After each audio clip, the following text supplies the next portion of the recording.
bahwasannya pemerintah harus hadir saat ini di tengah kondisi masyarakat yang saat ini susah. Ada dampak daripada kenaikan BBM yang sebetulnya tidak menjadi hitungan pemerintah. Dan ini terkesan dengan PP 36 yang itu diajukan.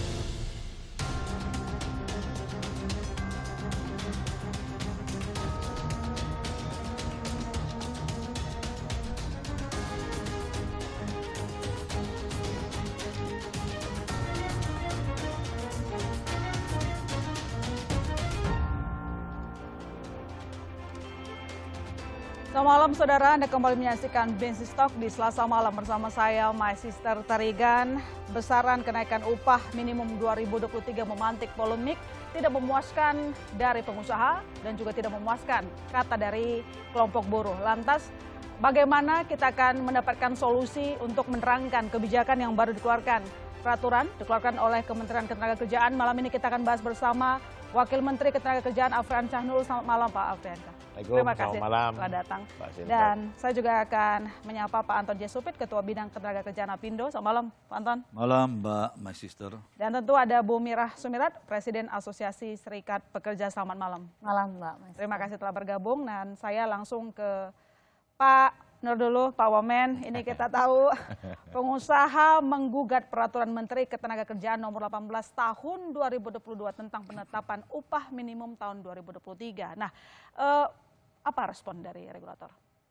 Ya, kita sebagai membuat kebijakan tentunya belum bisa memberikan yang terbaik ya kepada kedua belah pihak. Jadi kalau dulu kan tuntutan teman-teman ini kan dari Serikat Pekerja Buruh ini kan naik 13%. Jangan pakai PP 36, ya kan. Kemudian segala macam lah. Kantor Kemenaker tuh hampir tiap hari itu didemo lah oleh teman-temannya Bu Mirah ini kan. Nah, di satu sisi juga ada pihak yang berhubungan dan kaitannya sangat erat yaitu manajemen atau si pengusaha tadi. Nah, jadi artinya sebagai pembuat kebijakan, ya regulator yang kita buat ini memang mengacu kepada yang sekarang lagi rame, Permen nomor 18 tahun 2022. Nah, kebijakan ini memang secara sistematis sudah kita lakukan, artinya sebelumnya juga kita melakukan pertemuan tripartit ya antara orang yang mewakili Depenas ya Dewan Pengupahan Nasional. Nah, jadi mereka ini juga hadir diundang oleh pemerintah melalui Kemenaker untuk duduk bersama bagaimana menghadapi solusi keadaan sekarang ini. Nah, akhirnya satu pihak tidak mau tidak mau PP 36. Satu pihak pihak Apindo atau pihak yang diwakili oleh Apindo pengusaha juga jangan naik terlalu tinggi karena kondisi perekonomian yang sedang betul-betul lagi sulit kan begitu, terutama di sektor padat karya, terutama ya alas kaki, garmen, tekstil. Nah, jadi memang akhirnya kita buat kebijakan, keluarlah Permen nomor 18 tahun 2022 ini. Nah, pihak-pihak ini memang tidak ada yang tidak ada yang menerima secara legowo. Tapi inilah kebijakan yang diambil pemerintah. Dari pemerintah harus mengambil sikap dalam hal ini. Nah, sikap ini terlepas diterima apa tidak diterima, ya inilah keadaannya kita, kan begitu. Yang dianggap regulator sudah setidaknya memenuhi permintaan keduanya meski ya, tidak memuaskan. Intinya bukan memenuhi ya, tetapi memberikan yang terbaik lah. Ya. Akhirnya apa yang terjadi ya sekarang ini kita tahu bahwa Apindo juga sedang melakukan challenge ya untuk melakukan judicial review kepada Permen yang kita bikin kemarin dan silakan saja. Itu hak-haknya teman-teman dan memang itu jalan konstitusi ya untuk men-challenge di Mahkamah Agung. Baik. Saya ke Pak Anton. Pak Anton, apa alasan dari pelaku usaha akhirnya menggugat Permenaker ini? Meski kalau tadi kita dengarkan dari Pak Nur, ini sebenarnya adalah untuk mencari ibaratnya jalan tengah gitulah. Gimana? Mbak, My Sister, saya perlu klarifikasi dulu beberapa hal. Pertama, perlu ada kesepakatan. Bahwa walaupun sudah keluar keputusan MK inkonstitusional bersyarat, tetapi undang-undang ini berjalan. Jadi karena teman-teman serikat buruh mengatakan, wah itu dibatalkan. Malah ada mengatakan karena kita tidak setuju, jadi undang-undang itu tidak ada. Ya secara tata negara tidak bisa gitu kan Pak Wamen. Kita suka atau tidak suka selama undang-undang itu ada, harus dilaksanakan. Dan kedua, memang dalam keputusan MK bahwa produk yang sudah keluar, ya, artinya sampai dengan keputusan itu tetap berlaku.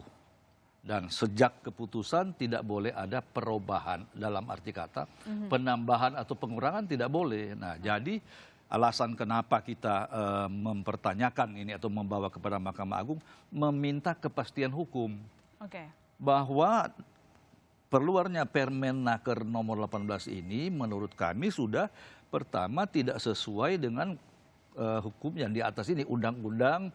Ya saya kira Pak Wamen ini kan orang politisi, paham lah ya. Artinya undang-undang itu yang menjadi dasar Undang-Undang Cipta Kerja yang masih berlaku sampai dengan 2 tahun, kalau tidak diperbaiki baru dianggap batal kan. Nah, diturunannya adalah PP 36. Nah, sekarang ada permen yang tidak sama dengan ini. Tempat kita bertanya ini adalah ya tentunya Pengadilan atau Mahkamah Agung. Jadi kita tidak menolak kenaikan UMP, itu jangan salah paham ya. Tetapi dasar penentuan itu. Dan kedua, kita juga mesti sepakat sekarang, ini satu hal ya.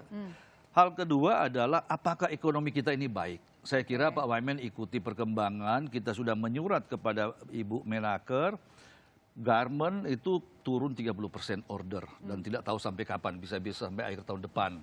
Sepatu itu 50%, termasuk komoditas lain. Memang secara umum ekonomi kita ditopang dengan beberapa komoditas yang sekarang lagi baik, sawit, batu bara, nikel dan lain-lain. Tetapi ini ada persoalan legal dan kedua konteks di sini. Nah, ketiga Pak Wamen yang kami juga agak sedih ya. Sebenarnya pemerintah kan harus di tengah. Saat ini ada beberapa kelompok kepentingan. Yaitu satu kelompok kepentingan Bu Mira dan teman-teman, para pekerja. Kelompok kepentingan kedua, kaum pencari kerja. Berapa banyak? 45 juta kalau Pak Wamen buka resume pada waktu konsiderans undang-undang Cipta Kerja itu, 45 juta membutuhkan lapangan kerja. Mereka pun harus diperhatikan dan jauh lebih besar dari buruh.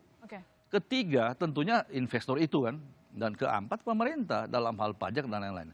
Kelihatan saat ini, saya tidak tahu alasan apa, apakah karena tahun politik, saya tidak tahu, mungkin Pak Wamen lebih tahu, hanya mengentertain satu kelompok. Nah, sekarang yang kita ingin ingatkan, tolong dipikirkan damage untuk masyarakat secara keseluruhan. Jadi supaya masyarakat tahu juga bahwa kita ini bukan anti kenaikan kesejahteraan buruh. Dan yang dipersoalkan lagi upah minimum.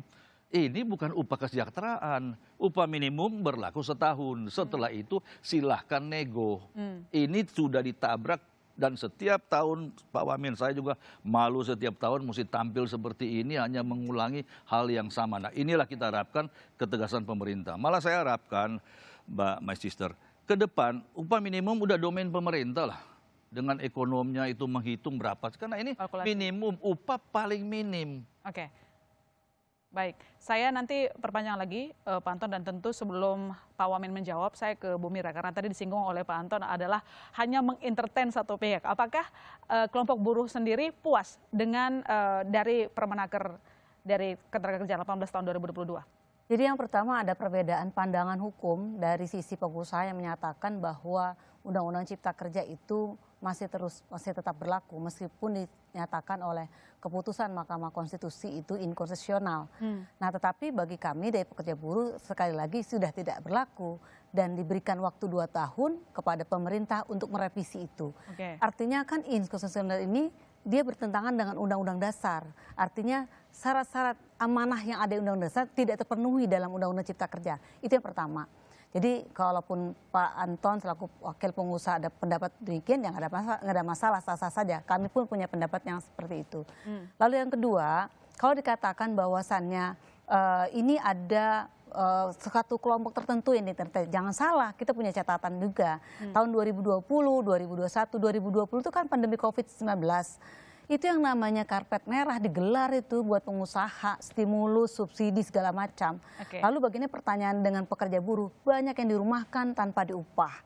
Di PHK massal di 2020 itu luar biasa besar dengan alasan perusahaan nggak ada yang produksi turun, konsumen juga turun, dan banyak juga anggota kami salah satunya Giant Supermarket itu kan dari 15.000 itu ditutup semuanya. Ini gara-gara pandemi COVID. Nah, lagi-lagi buruh di mana posisinya? Nggak ada yang namanya bantalan-bantalan untuk buruh. Loh, bukan ada pertanyaannya. Itu kan ada BSU. BSU tuh kesini-sini baru dan ada persyaratan tersendiri. Lalu apa kartu prakerja? Kartu prakerja dalam kesempatan ini saya sampaikan depan Pak Wamen nih. Banyak jokinya, banyak penyelewengannya Pak. Jadi orang-orang yang tidak, makanya saya mengusulkan itu hapuskan saja tuh program kartu prakerja. Karena yang dapetin cuannya, dapetin untungnya itu si pengusaha aplikator. Jadi itu kan dikerjain sama orang, kemudian dia saling berbagi tuh kan dapat 600 tuh 300. Yang kaya dapat, yang ibu rumah tangga yang nggak kerja dapat. Padahal pekerja buruh yang di PHK yang depan rumah, si RT yang bagiin bansos itu nggak dapat. Jadi bantuan sosial pun nggak dapat tuh yang pekerja buruh yang habis di PHK. Jadi artinya gini lah Mbak, kalau bicara tentang kita naik itu bagaimana 45 pekerja yang sedang mencari. Justru disitulah peran pemerintah untuk menciptakan lapangan kerja baru. Bukan kemudian menggeser pekerja yang sudah ada dengan kemudian menolak upah UMP-nya gitu loh. Ini bukan soal kenaikan sih saya kira. Ini penyesuaian. Kalau kita bicara 13% itu sebenarnya angka kompromi. Tetapi oke lah kita terima. Di Permenaker 18 hanya dibatasi maksimal 10%. Nah lagi-lagi kami ginilah. Bicara terkait dengan kondisi ya Pak Anton. Pemerintah ini terus siapa yang mau dipercaya gitu ya. Kan pemerintah sudah bilang bahwa kondisi kita masih lebih safe dibandingkan dengan Eropa. Bahwa sekarang krisis ekonomi global itu di Indonesia masih lebih mending lah. Karena memang safety energinya masih bagus gitu ya. Tetapi jangan kemudian mencari kambing hitam dengan isu krisis ekonomi global, kemudian kita dalam tanda kutip ya, rakyat kita, pekerja buruh ditakut-takutin ini loh, krisis ekonomi global, nanti PHK di mana-mana loh. Sekarang buruh nuntut lagi upah naik, padahal upah itu adalah sangat-sangat minimum bagi kita. Jadi angka 10% juga kan nggak dapat kemarin. Rata-rata hanya paling 6, 5, gitu, 7 gitu ya. Tapi saya pertegas lagi, artinya untuk peraturan Menteri Ketenagakerjaan nomor 18 tahun 2022, kelompok buruh menyambut itu positif atau? Satu yang pertama kami mengapresiasi dulu meskipun ini itu, tapi sudah pertama kali kami sudah bikin rilis tuh mengapresiasi kepada pemerintah dalam ini Kementerian Tenaga Kerja tidak sesuai dengan permintaan karena sudah menyerap aspirasi serikat pekerja buruh terkait dengan Permenaker itu. Meskipun ada satu catatan kritis kami ada pembatasan itu yang maksimal 10%. Tetapi dari situ fungsi Dewan Pengupahan Kota Kabupaten menjadi hidup kembali yang biasanya nggak pernah itu aktif. Ya dengan PP 36 itu yang namanya Dewan Pengupahan Kota, Kabupaten, Daerah itu tidur. Sekarang aktif bergeliat gitu loh. Kalau dikatakan udahlah sekarang upah berikan aja kepada pemerintah itu nggak bagus juga. Padahal usulan kami adalah apa fungsinya ada Dewan Pengupahan Kota Kabupaten? Dulu ada Undang-Undang 13 tahun 2003. Kita melakukan survei pasar bersama, pengusaha, pekerja, pemerintah dalam yang namanya Dewan Pengupahan Kota Kabupaten dan juga nasional. Artinya itu lebih fair dibandingkan diberikan kepada pemerintah. Oke, baik, saya ke Pak Wamen. Kalau begitu banyak pertanyaan sebenarnya baik dari kelompok buruh maupun dari pengusaha. Pak, ketika Peraturan Menteri Ketenagakerjaan nomor 18 tahun 2022 dikeluarkan, kemudian kan mendapat penolakan. Artinya saya menangkap di sini tidak ada komunikasikah antar pengusaha, regulator dan juga kelompok buruh sampai ditolak? Tripartit itu ada. Penas itu sudah bergerak. Tapi sampai ada judicial cuman begini, memang pemerintah karena kedua belah pihak ini tidak bisa mengambil kesimpulan yang baik, ya. Akhirnya kami kementerian ya melakukan atau mengeluarkan Permen Naker nomor 18 tahun 2022 atas dasar PP 36 juga menyarankan ketika terjadi ya perselisihan yuridis ya maka pemerintah pusat punya kewenangan. Nah, siapa pemerintah pusat itu? Ya artinya Kemenaker. Makanya kita keluarkan Permen 18 tahun 2022 sehingga ya memang sekarang ini kan dianggap Permen ini melanggar undang-undang. Makanya silakan saja, kita positif saja meminta Pak Anton dan kawan-kawan untuk menggugat, men-challenge ini ya kan. Karena memang semua ini bukan masalah politik saja Pak Anton, tapi kita melihat bahwa Ya, saya sempat ke beberapa daerah ya Pak Anton, ke Pasuruan, saya ke sana ke pabrik alas kaki waktu itu ya. Ya, di sana padat karya. Mereka juga mengeluhkan soal bagaimana kalau kenaikan UMP. Waktu itu sebelum ada UMP loh Bu ya. Nah, jadi kita berdiskusi dan akhirnya saya panggil yang pekerja-pekerja itu. Mereka juga suka dan artinya mereka juga happy dengan bekerja seperti ini. Tapi pengusaha minta supaya karena ekspor berkurang, bagaimana pemerintah membuat regulasi agar. Jadi malah ada kaitannya nih Bu Mira, departemen terkait misalkan Kementerian Perindustrian dan Perdagangan. Ya, mereka itu juga tidak lagi boleh, saya ke Mas Pion Group, ya tidak lagi boleh mengimpor produk-produk yang memang kita buat di Indonesia dengan barang yang murah. Ya kan ini harus dipikirkan oleh pemerintah. Nah, saya pun minta kepada perindustrian sama perdagangan, jangan Kemenaker terus yang disalahkan. Ya kan hulunya ini harus diatur baik-baik. Karena ada kaitannya dengan pekerja. Dampaknya apa? Kalau menurunnya tadi Pak Anton bilang, jumlah ekspor, permintaan ekspor berkurang. Nah, akhirnya kan berdampak kepada PHK. Nah, sementara kalau memang impor kita ini, sorry ya Bu, kalau terjadi pemasaran besar-besar, Indonesia ini cukup kok pasarnya. Mereka cuma mengakui kok. Betul. Ya kan? Cuman memang kita ini harus merubah mindset lah. Cukup asalkan tadi daya belinya tinggi karena upahnya juga naik. Bagus. Baik, di segmen selanjutnya saya akan bicara soal data karena ini berkaitan juga disebutkan tadi oleh Pak Anton, ini kan ada banyak pihak ya, pengusahanya, buruhnya, baik pun orang yang mencari kerja. Pertanyaan saya nanti ke Pak Wamen, apakah kebijakan ini sudah menampung itu semua? Jangan dijawab dulu Pak Wamen, kami masih akan segera kembali saudara, tetap di Business Talk.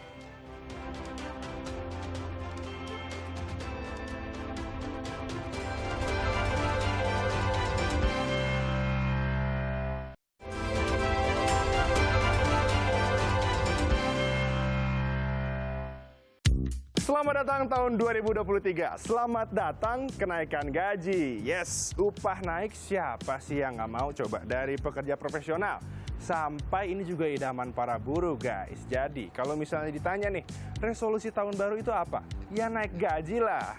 Sekarang apa-apa nih udah naik nih. Tapi kalau misalnya semuanya masih standar, jangan curhat deh. Gini. Harapan boleh setinggi cita-cita, tapi ingat, harus tetap menginjak tanah agar kalau misalnya jatuh itu tidak terlalu sakit guys. Ingat, siap-siap aja, realita tidak seindah resolusi.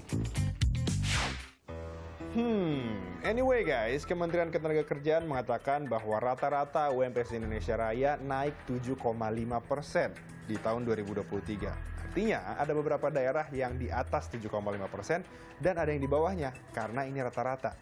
Tetapi pemerintah mengatakan bahwa buruh sudah memprotes hal ini. Kenapa? Karena tuntutan mereka ada di atas 10%. Pertimbangannya sih karena kebutuhan sehari-hari sudah semakin naik. Tumen-tumenan nih, nggak cuma buruh aja tapi pengusaha juga sama-sama menolak keputusan pemerintah. 10 asosiasi pelaku usaha resmi mengajukan judicial review ke Mahkamah Agung atas Permenaker 18 tahun 2022 tentang penetapan upah minimum 2023. Nah, penilaian dari pengusaha adalah Permenaker ini menyimpang dari PP 36 tahun 2021 sehingga angka penetapan UMP 2023 ini menjadi lebih besar. Singkatnya, angka yang dipatok pemerintah terlalu tinggi, padahal dunia kerja sekarang baru saja bangkit nih dari pandemi. Paham kan? Buruh bilang kekecilan, tapi bagi pengusaha, kenaikan UMP kali ini terlalu besar dan beresiko menyebabkan banjir PHK lagi. Guys, inflasi tahun ini sebenarnya terhitung cukup besar karena di atas sasaran dari Bank Indonesia, yaitu ada di angka 3% plus minus 1%. Lalu singkatnya apa sih sebenarnya inflasi itu? Yalah saat Anda membeli telur, ayam, daging, cabai, dan lain-lainnya ini harganya sudah melambung tinggi. Tentu kita harapkan di tahun 2023 ini inflasi dapat lebih terkendali agar kenaikan UMP di tahun 2023 ini lebih berfaedah. Akhir kata, selamat bagi Anda yang sudah naik gaji. Doakan agar saya dan rekan saya segera menyusul Anda. Saya Algin Fridianto dan rekan saya, Yulianto, Business Talk. Ya, kalau kita lihat sebagai kelompok pekerja pasti senang ya kalau gajinya naik. Tapi tadi juga kami garis bawahi ini pelaku usaha yang baru bangkit dibebani katanya dengan kenaikan gaji. Pak Anton, saya punya pertanyaan. Tadi sudah disampaikan oleh Pak Wamen sudah ada diskusi tripartit begitu. Kalau sudah ada, kenapa sekarang menolak? Pertama, ya saya sebenarnya mohon maaf kepada Pak Wamen ya, karena kita bicara terbuka saja dalam rangka pendidikan politik buat masyarakat. Tidak ada pembicaraan khusus mengenai draft Permen 18. Dengan Apindo? Clear. Enggak, tripartit. Tidak ada ya. Dan kedua, kita juga kalau mengambil kebijakan harus sepakat dulu keadaan lapangan bagaimana. Data Kemenaker, saya tidak tahu bagaimana kenapa terlambat, PHK sekarang baru 10.000 sekian. Ini kalau kita ambil data BPJS ya, BPJS yang menguangkan atau mencairkan jaminan hari tua mereka karena alasan PHK. 800 dari Januari sampai Oktober 834.037 orang. Ada 1,6 juta mengundurkan diri, dan mengundurkan diri begini Pak Wamen, itu biasanya kan kita tawari paket, siapa yang mau mundur ya ada paket lah. Itu juga PHK juga, tidak memperpanjang kontrak ya PHK. Cuma bahasa halusnya kan mengundurkan diri. Ya sama di mana-mana saya kira Mbak My Sister tahu lah. Kalau perusahaan lagi susah menawarkan siapa yang mau ada paket ini. Nah bagi yang tidak mau ya tunggu saja nanti PHK kalau perusahaan kuat bayar pesangon kan, nah semacam itu. Jadi saya kira beginilah. Dan kedua kita juga bersama pemerintah harus bisa melihat bagaimana membaca situasi lapangan. Kalau order 50% hilang itu Pak Wamen, dan bukan, jadi gini, di sepatu dan garment itu kita mengenal yang namanya peak season dan low season. Low season bulan-bulan tertentu itu order kita berkurang, tapi tidak apa-apa karena pada saat peak season kompensasi dengan yang kurang order ini. Tapi ini buyer sudah resmi mengatakan bahwa kita tidak bisa menjamin order sampai mungkin semester tahun depan. Dan perkiraan kami kalau Eropa dan Amerika ini belum beres, masalah daya beli mereka ini bisa berkepanjangan sampai dengan akhir tahun. Nah ini tentunya kita tidak mampu memikul beban-beban ini. Jadi dalam kondisi seperti ini jangan kita selalu mengacu kepada angka pertumbuhan yang besar. Disumbangkan oleh siapa itu? Oleh tambang dan lain-lain. Nah oleh karena itu saya kira supaya kita juga bisa membawa manfaat buat masyarakat. Ini kan tidak sekedar talk show bagaimana melihat perdebatan, tetapi harus ada dasar. Nah ini kan dasar fakta dari BPJS. Ini yang menguangkan atau mencairkan jaminan hari tua. Sedangkan saya yakin ada yang kena PHK juga yang belum tentu dia mencairkan jaminan hari tua Pak Wamen.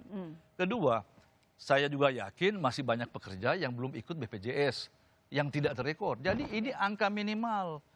Nah ini saja kita tidak ketemu. Satu mengatakan tidak ada PHK atau sangat sedikit, ini kan fakta. Nah jadi saya kira beginilah Pak Wamen, saya harapkan, saya sangat prihatin dengan teman-teman kita di Kementerian Ketenagakerjaan. Feeling saya Mbak My Sister, ini bukan keputusan Ibu Menaker, tapi keputusan pemerintah. Hanya dijalankan oleh Kemenaker Pak. Ya apa boleh buat, kalau pemerintah mau kan kita juga paham. Tapi tolong juga mengerti, bukan kita tidak setuju kenaikan upah, tapi undang-undang ini, ya ini satu contoh. Kaum buruh mengatakan tidak sah karena undang-undang ini tidak berlaku. Nah ini mestinya pemerintah tegas bahwa undang-undang ini berlaku. Nah kalau undang-undang itu berlaku, turunannya pun harus berlaku kan. Tidak bisa kita nabrak. Nah karena dispute ini, jadi sekali lagi, bukan kita menolak kenaikan upah minimum.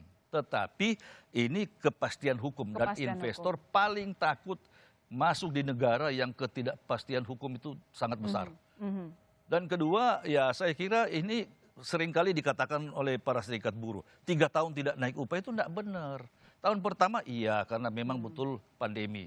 Tahun kedua mengacu kepada PP 36, walaupun banyak juga kepala daerah yang ya membangkang lah tidak ikut itu. Jadi beginilah, saya kira supaya masyarakat jangan jadi bingung seperti kita baca medsos berita yang tidak jelas asalnya, selalu kalau bicara dengan data. Nah ini yang kita harapkan agar supaya dalam kondisi krisis begini kita justru harus sinergi bersatu bagaimana menyelamatkan kapal Indonesia dulu ini. Berarti maksud Pak Anton bahwa nanti akan ada potensi PHK berkelanjutan karena global. Nah itu juga kita sudah jauh sebelum keputusan Permen 18 ini belum terpikir akan ada Permen ya. Kita sudah mengajukan surat. Asosiasi Tekstil, Sepatu, dan Asosiasi Sepatu Korea dan Oke. Tekstil Korea bersama Apindo minta kepada Kemenaker, pada Ibu Menaker, bisa enggak untuk kita mengurangi PHK? Jadi supaya tidak mencegah, meminimalisir ya. Oke. Tolong keluarkan fleksibilitas jam kerja. Ya, tapi itu pun ya artinya jawabannya ya silakan berunding ya. Artinya beginilah, untuk buyers kita terutama yang branded, international branded ini ya, kita nggak bisa dengan hanya perjanjian kedua belah pihak, dia mau kita comply terhadap Oke.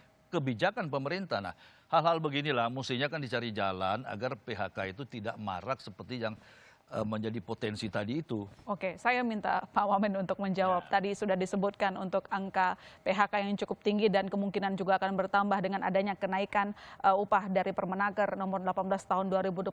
Apakah pemerintah tidak khawatir akan ada gelombang PHK? Kalau saya lihat data juga Pak Wamen, untuk PMI manufaktur, dia memang masih 50. Masih ekspansi tapi menurun dibandingkan bulan sebelumnya yang 51,8.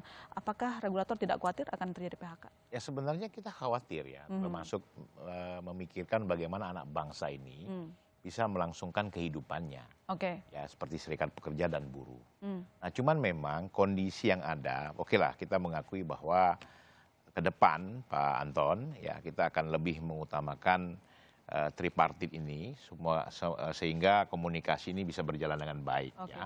Berarti mengakui Pak ada miskomunikasi? Bukan masalah mengakui ada miskomunikasi, tapi memang hal ini tidak bisa kita lakukan dengan maksimal. Oke. Kak, di Depenas itu ada komunikasi. Ada komunikasi Depenas sebenarnya. Sekarang gini, Oke. Kalau dari pihak Apindo kan diwakili oleh Kadin Tapi ada komunikasi. tidak bicara materi Permenda 18. Tapi bicara materi apa Pak Benton?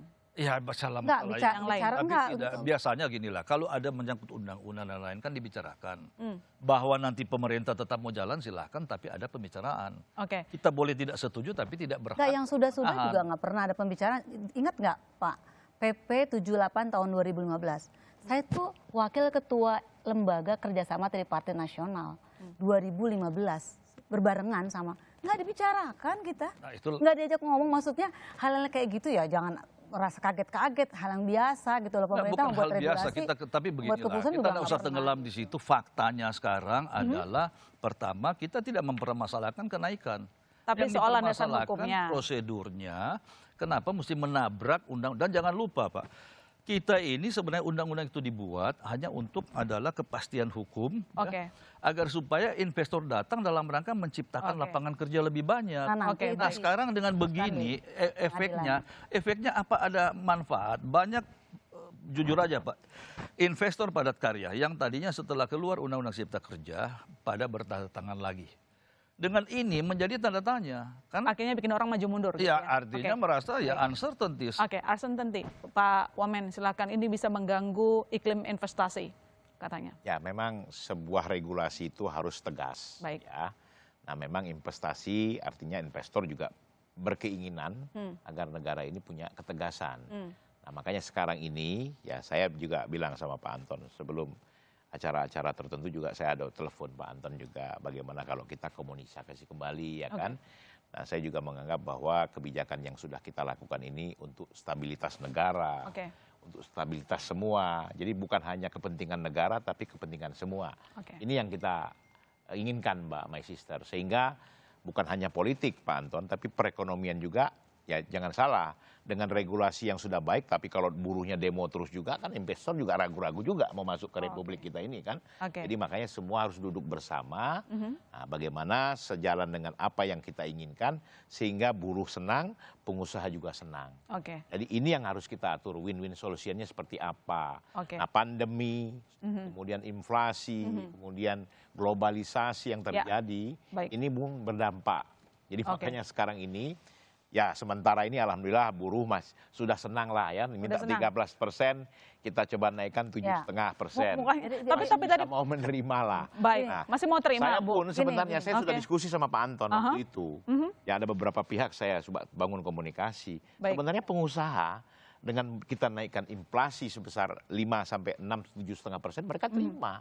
Oke. Cuman mungkin karena acaranya aja mungkin yang Tapi ya Mas Sister, Mungkin yang silakan Bu Mira. kita ribut upah minimum. Sekarang saya tanya di ruangan ini, apakah kita berkaitan dengan upah minimum? Gini, Oke. Upah minimum itu yang baru masuk, baru setahun ya. Baik. baru setahun. Nah, kita ini upah negosiasi. Jadi Oke. upah bukan satu-satunya upah minimum. Iya. Upah negosiasi, upah kesejahteraan itu negosiasi, Mbak. Baik. kenyataannya upah minimum betul secara undang-undang, secara aturan definisi adalah untuk pekerja di bawah 1 tahun dan lajang. Tapi kenyataannya pekerja yang 20 tahun, 10 tahun masih di UMP. Sebutkan Jadi PT banyak, mana lah. banyak Jangan Pak, ini jangan ngomong sebutkan. retorika PT Enggak, mana enggak, yang- Datanya, Bu Mira? Dan anggota Ini aspek Indonesia menyesatkan banyak, gitu. enggak menyesatkan. Datanya Bu Mira berapa banyak? Berapa Banyak, banyak? ada Ya, sekitar banyak. 50% anggota saya tuh begitu semua. Ya, disebutkan satu-satu dong, dan Pak. Ini satu, kan- jadi Sektor mana paling ada beberapa pengusaha yang mereka itu yang pekerja tetap 20 tahun itu tersundul Pak Wamen. Jadi ketika UMP anak baru itu tinggi, mereka yang 20 tahun itu udah segini, udah mau sejajar, datanglah itu perusahaan asing, perusahaan yang Mbak sudah Mira. bagus. Habis itu yang kedua, bicara dengan data nih, Pak Anton kan bicara data. Pakai BPJS itu nggak cukup, Pak Anton. Di sana tuh banyak orang-orang yang pensiun, Loh, banyak orang-orang yang terperinci kok, Terus yang Mbak Mira, kedua, beginilah. Kita kan ada di jangan Snaker debat kota kusir lah. kabupaten. Enggak, ini enggak debat. Saya Satu hanya per meluruskan. satu, Jadi ada yang meluruskan aja mengundurkan gitu diri, loh. ada yang- Saya meluruskan di Snaker apa fungsinya? Kan 400.000 kalau di itu Snaker kota jelas. ada tuh lengkap tuh. Di Snaker kota kabupaten, mereka lah gerbang pertama untuk melaporkan perusahaan-perusahaan di daerah itu melaporkan PHK atau tidak. Itu jadi Gini aja jangan lah, pakai data yang Mbak Mira. parsial doang Bukan gitu loh maksud parsial, saya. ini saya perlu luruskan ya. Mbak Baik, ini Mira saya ini luruskan, jangan gitu loh. ngotot sesuatu yang diyakini Saya nggak benar. ngotot, saya Ini meluruskan, data Pak Anton. BPJS. Oke. 2,6 juta, terdiri dari 1,6 juta Baik. mengundurkan diri. 800.000 karena PHK. Itu jelas. Waktu Ya PHK mencairkan macam-macam, ada yang PHK karena meninggal dunia, itu loh Pak. meninggal PHK dunia ada, saya perlu PHK baca. Nah, karena- ini begini lah, saya PHK kira begini. karena memang sudah Udahlah, habis kita kalau masanya, debat begini gitu. terus akan Oke. maju-maju Dan kita jaminan ini. hari tua itu nggak mesti diambil Tapi pada saat dia begini. PHK Pak. Baik, Ini Bisa. sekarang dengan adanya Permenaker? Sebenarnya Kemenaker Baik, sudah mulai kampanyekan memaksakan mengenai struktur dan skala Baik. upah. Itu yang betul. Karena ada juga Itu satu, belum Mbak, jalan. my sister, tidak ada di undang-undang, tapi kenyataan itu upah sundulan. Jadi tidak mungkin 20 tahun tetap UMP karena akan kesundul. Cuma kalau ada 1-2 tolong sebutkan PT mana, lapor aja ke Pak Wamen. Saya Oke. sudah laporkan kepada Kementerian Tenaga Kerja dan itu terjadi. Nah, Dan itu terjadi. Silakan ada bola di Pak Sudah ada Wamen sekarang ini. Dirjen, Bagaimana? Dirjen pengawasan, sudah ada Baik. data itu. Tapi berapa masa orang, suruh berapa sebutkan di perusahaan? sini? Baik, Jangan baik. men- Bu Mira, Pak Anton, nanti saya lanjutkan dan bola panasnya di Pak Wamen untuk ada menjawab juga. apa tuh? Nanti aja. Nanti aja ya. Selesai jeda, sadar aja kemana-mana.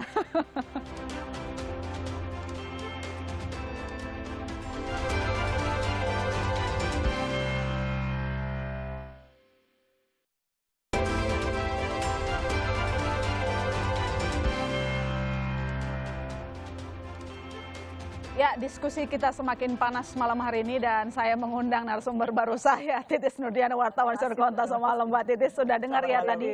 Senang sih, kita agak senang karena belak-belakan di sini, baik pengusaha, kelompok buruh dan pemerintah yang mau dengan terbuka untuk mendengarkan perdebatan yang ada. Saya ke Pak Wamen dulu ya, Bu Titis, sebelum ke Mbak Titis. Pak Wamen, soal upah setiap tahun kita pasti ribut gitu ya. Tapi kali ini yang jadi masalah adalah ketika permenakernya sendiri yang muncul, yang menimbulkan polemik begitu. Jawaban Anda untuk menjawab Pak Anton dan juga Bu Mira. Sebenarnya bukan kita menimbulkan polemik ya Bu ya. Tadi kan saya bilang dasar keluarnya permen itu adalah ada ketentuan di PP 36. Ya, ketika ada persoalan maka pemerintah ya bisa mengeluarkan diskresi lah soal ini kan. Dan dipastikan tidak melanggar Tidak aturan. melanggar menurut kita. Makanya sekarang sebagai orang yang merasa dirugikan atau kelompok yang dirugikan ya Baik. silakanlah Apindo melakukan gugatan. Baik. Satu. Nah kemudian juga kita juga terus terang saja kita berharap juga dengan Bu Mira ini agar tahun 2024 nanti teman-teman ini jangan lagi demo di jalan apa yang dibilang Pak Anton tadi ya. Demonya di mana tuh? Demonya ya tetap aja mungkin di tempatnya masing-masing ya. Intinya tidak mengganggu stabilitas yang lain. Keamanan. Iya. Oh, undang-undang dasarnya boleh ya, Iya, jadi ibu sendiri kan sekarang sudah ibu kan disuruh mewakili Serikat Pekerja Buruh. Oke. Ya di situ kan teman-teman ngapain lagi ngajak kayak teman-teman yang lain suruh demo ke Menakor, ke DPR gitu rame-rame. Tapi Pak Wamen, sekalian saya follow up tadi penyampaian dari Bu Mirah soal ini banyak orang yang naik gajinya itu yang lama sama yang baru itu Ya, agak struktur skala upah. deket gitu. Nah sudah ada laporannya kata Ada. kelompok buruh. Anda menerimanya gimana? Saya sampai responnya? sekarang ini ada mendengar ya, tapi kita belum cross check juga. Nanti Oke, saya oke. akan tanyakan dengan Masing-masing Direktorat dirjen. terkait ya Dirjen Pengawasan, apakah betul ada laporan itu dan sebanyak apa yang melaporkan. Karena memang fungsi kita adalah pengawasan kepada industri-industri yang ada. Kalau Oke. mereka itu memang melanggar, ada sanksi-sanksi yang bisa kita berikan. Oke, Gitu, baik. Bu, ya. Baik, saya ke Mbak Titis. Ya. Kita sudah mendengarkan, kalau dari, saya singkat sedikit ya, kalau dari pengusaha kan bilangnya ya, lihat dulu lah kondisi lapangan. Sebelum keluarnya Permendan yang dipermasalahkan di sini bukan kenaikan UMP-nya, tetapi pijakan hukumnya begitu. Jangan sampai menimbulkan ketidakpastian, merusak iklim investasi. Sementara dari kelompok buruh tadi mengatakan sudah lama tidak naik gaji gitu ya. Untuk kali ini ya 3 naik tahun. dong nggak masalah. Toh kemarin di saat pandemi pengusaha dapat banyak insentif gitu. Karpet merah. Tapi kemudian kita tetap ribut lagi gitu. Jawaban dari redaksi. Sebetulnya Pak Anton, Pak Afri, dan Ibu Mirah, catatan dari redaksi Kontan dan mungkin di Kompaskus sama juga bahwa sebetulnya kita tuh malu Pak Anton. Seperti Pak Anton bilang bahwa setiap tahun kita meributkan hal yang sama. Itu harus faktanya seperti itu ya Bapak ya. Sementara kan sebetulnya kelahiran Undang-Undang Cipta Kerja dianggap bisa menyelesaikan ketidakpastian itu. Itu kan sebenarnya kita poinnya di situ. Dari ke investor mau datang ketika ada kepastian. Tapi faktanya bahwa kita sendiri, pemerintah sendiri kemudian tidak clear ketika mengeluarkan aturan. Ya ini Permenaker. Tadi dijelasin bahwa sebetulnya ada diskresi di PP 36, di PP 36. Nah itu mestinya dijelaskan Pak. Sementara kan kalau menurut dari pengusaha itu kan ada 6 peraturan perundangan ya Pak ya. Peraturan perundangan yang dilanggar sehingga menimbulkan judicial review yang nanti di MA itu. Nah ketidakpastian setiap tahun kita melakukan diskusi yang sama itu menjadi catatan buruk kita sebetulnya. Catatan buruk kita bagi iklim investasi. Dan ini memang harus dipersoalkan, harus segera diselesaikan Pak. Diselesaikan. Nah ketika diselesaikan, mestinya kita sudah sepakat dengan formula yang ada. Formula yang ada mestinya patuh dengan semuanya, baik itu dari pengusaha maupun pemerintah. Pengusaha tidak menolak sesungguhnya bahwa kenaikan UMP harus dilakukan dan bisa ya Pak ya? Bisa ya. Dan bisa ya. Soal formulanya, apakah PP 36? Karena kita jelas Undang-Undang Cipta Kerja itu masih berlaku berdasarkan putusan dari Mahkamah Konstitusi bahwa dibutuhkan waktu 2 tahun untuk melakukan revisi. Jika pemerintah kemudian tidak melakukan revisi sampai sekarang dan tidak jelas, artinya pemerintah juga masih ada pekerjaan rumah. Baik. Nah, pekerjaan rumah ini yang diselesaikan, Pak. Diselesaikan dan itu menjadi catatan bahwa pengusaha sesungguhnya mempunyai kemampuan untuk menaikkan upah. Nah, berapa formulanya memang harus rujukan aturannya yang mana. Bukan kemudian ujug-ujug kemudian ada formula baru yang mengubah formula yang sudah disepakati di Undang-Undang Cipta Kerja. Sementara buruh merasa karpet merah digelar, sementara buruh tidak. Faktanya kan sebenarnya pemerintah juga memberikan banyak sekali bansos. Tapi itu bukan buat buruh. Ya, ada buat pengusaha.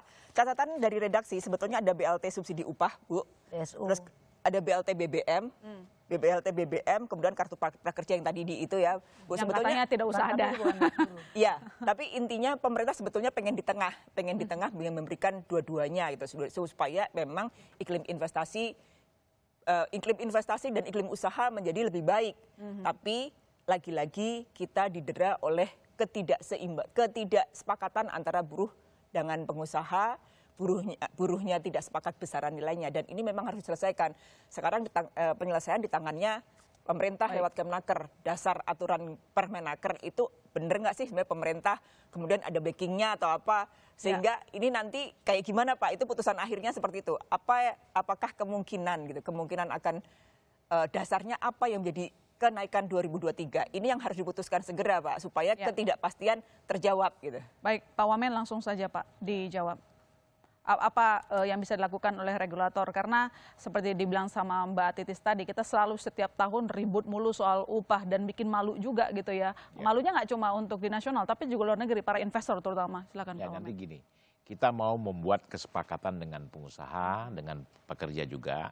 Ya, ini sedang saya coba komunikasikan dengan teman-teman di Kemenaker agar supaya hubungan tripartit ini, Bu, Bisa bukan berjalan. hanya Depenas saja ya, tapi semuanya harus berjalan. Nah, oleh karena itu regulasi yang ada sekarang kami harap bisa berjalan dulu untuk menjaga stabilitas perekonomian dan politik. Nah, makanya saya minta kepada Pak Anton dan kawan-kawan, silakan aja men-challenge ke MA, ya kan? Nah, sarannya Ibu Titis itu perlu, masukan Ibu perlu sekali, karena memang kepastian hukum harus kita tegakkan. Sehingga negara ini atau investor pun mau masuk ke negara kita pun pasti dan mereka tidak ragu lagi. Oke. Begitu. Baik. Jadi saya harap semua sekarang ini ya mudah-mudahan bisa saling legowo lah. Begitu. Saling Tapi legowo. catatan dari World Economic Forum, Ya. itu untuk investor nggak mau masuk Indonesia bukan karena upah. Tapi Karena korupsi yang tinggi, pungli, birokrasi yang luar biasa. Salah satunya kepastian upah, hukum, upah Ibu. itu nomor 14. Baik, Gitu baik. loh. Artinya upah itu bukan satu-satunya Ya, investor. kepastian hukum. Tatahan Baik. enggak gitu. Nah, tadi malu soal upah. Ya gimana nggak malu, orang upahnya buruh Indonesia paling rendah gitu. Artinya di luar negeri Baik, itu singkat saja, Pak Anton. secara ASEAN itu nasional iya. Ribut upah minimum, kenapa enggak upah kesejahteraan? baik. Dan juga kedua, tidak fair adalah sesuai Undang-Undang Cipta Kerja, Pak Bamin. Upah minimum ini hanya berlaku untuk perusahaan besar dan menengah, yang notabene itu hanya mungkin berapa puluh ribu perusahaan. Oke. Yang kecil mikro itu tidak berlaku. Apakah fair? Apakah adil? Serikat-serikat buruh hanya berjuang terhadap orang yang sedang bekerja. Yang tidak bekerja dan yang bekerja di kecil dan mikro itu berapa mereka terima? Tidak ada yang berjuang. Jadi tolong beginilah. Upah minimum menurut saya paling baik domain pemerintah. Ada juga serikat buruh yang ngomong begitu.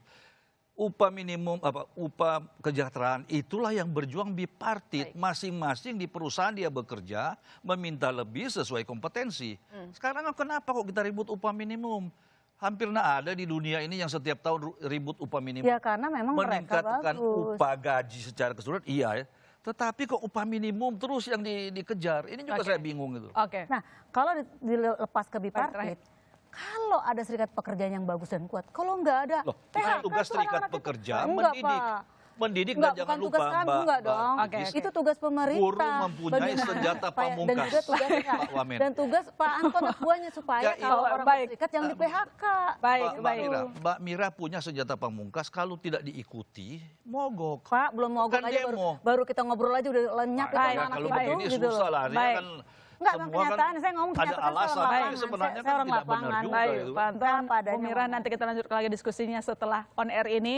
Masih ada Pak Wamen yang siap mendengarkan keluh kesah dari pengusaha dan juga regulator, bukan begitu Mbak Titis ya. Ya. Tapi waktunya terbatas, tapi kurang lebih saya rasa ini sangat mengedukasi masyarakat karena masing-masing sudah memberikan pandangannya dengan data-data yang ada dan juga alasan pemerintah. Kenapa tadinya Permenaker nomor 18 tahun 2022 itu dikeluarkan. Saya mengucapkan terima kasih banyak untuk Pak Afriansyah Nur, Wakil Menteri Ketenagakerjaan yang mau bergabung bersama kami menjawab kegelisahan pelaku usaha dan juga dari kelompok buruh, dan tentu saja Pak Anton J. Supit, Ketua Bidang Ketenagakerjaan Apindo. Terima kasih banyak Pak Terima sudah kasih. curhat di Bisnis Talk Pak. Dan Bu Mira Sumirat, Presiden Asosiasi Serikat Pekerja. Terima Terima kasih kasih, Ibu, Mbak nanti kita Sister. lanjutkan lagi di belakang, dan tentu saja Mbak Titis Nurdiana, Terima Wakil kasih. Konselor Kontan, atas pandangan redaksionalnya. Dan saudara jangan kemana-mana, Bisnis Talk masih akan segera kembali.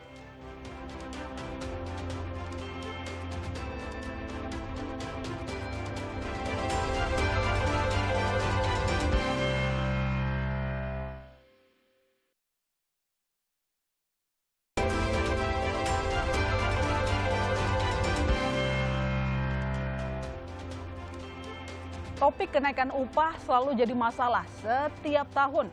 Regulator mencoba untuk menjadi penengah antara kebutuhan dari pelaku usaha dan juga kelompok buruh. Namun hingga saat ini kita masih akan menunggu bagaimana nantinya Indonesia tidak akan pernah ribut lagi kalau topiknya sudah soal kenaikan upah. Saya Sister Tarigan, pamit, sampai jumpa Selasa depan di Bisnis Talk.